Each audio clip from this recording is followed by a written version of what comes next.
International Training for Elders and Responsible Ones. October 2022. Week 1.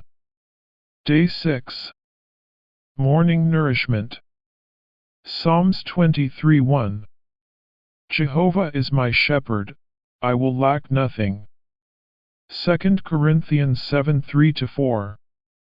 You are in our hearts for our dying together and our living together. Great is my boldness toward you, great is my boasting on your behalf. I am filled with comfort, I overflow with joy in all our affliction.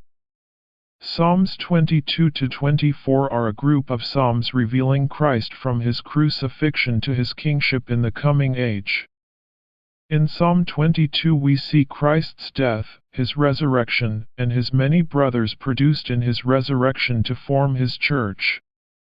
Psalm 23 is concerning Christ as the shepherd.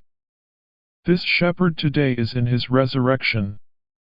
Psalm 24 is concerning Christ as the coming king in God's kingdom. Thus, in these three psalms, we have Christ crucified, Christ resurrected, Christ producing the church, Christ being the shepherd and shepherding his flock, the church, and Christ coming back to be the king. Today's reading. What we have in 2 Corinthians 7:2-16 is the intimate concern of the ministering life. Every believer who loves the Lord and who wants to come up to God's standard should become a minister of the new covenant. Such a minister is a person who supplies Christ to others for the building up of the church, his body. The goal of the Lord's recovery today is to recover this ministering of Christ by all the believers so that the church may be built up. This understanding is based on Paul's word in Ephesians 4, where he says that the apostles, prophets, evangelists, and shepherds and teachers perfect the saints unto the work of the ministry, unto the building up of the body of Christ. For us all to be church builders, to minister Christ for the building up of the church, we need a ministering life, a life of ministering Christ to others for the church. The ministering life we see in 2 Corinthians is a fruitful life. In the Gospel of John the Lord does not tell us to be spiritual, holy, and victorious. Rather, in John 15 he charges us to bear fruit, even to bear much fruit, abiding fruit. This is to live a ministering life. In the shepherding of the saints, it is possible that we may kill others. The reason for this killing, this fruitlessness, is the lack of intimate concern. We may visit a family to shepherd them, but we may not have any loving concern.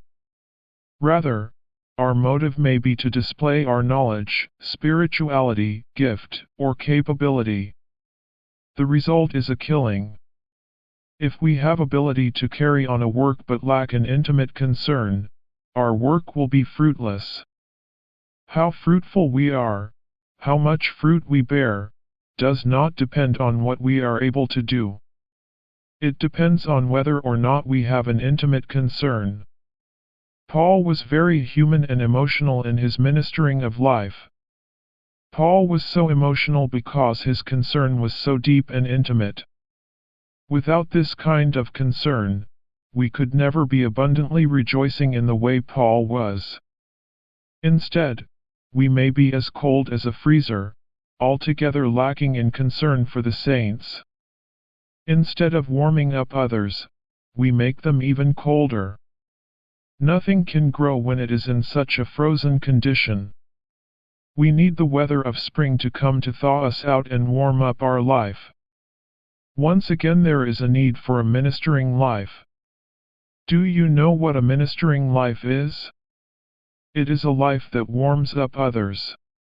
Learn to warm others. This is to have an intimate concern for them. If we do not have this kind of concern for others, we shall not be fruitful. If I would minister life to the saints, I must have a genuine concern for them, a concern that is emotional, deep, and intimate. I must be so concerned that, at times, I may appear to others to be foolish or beside myself. Only the ministering life enables us to bear fruit. Fruit-bearing is the issue of a ministering life. This is the end of today's morning revival.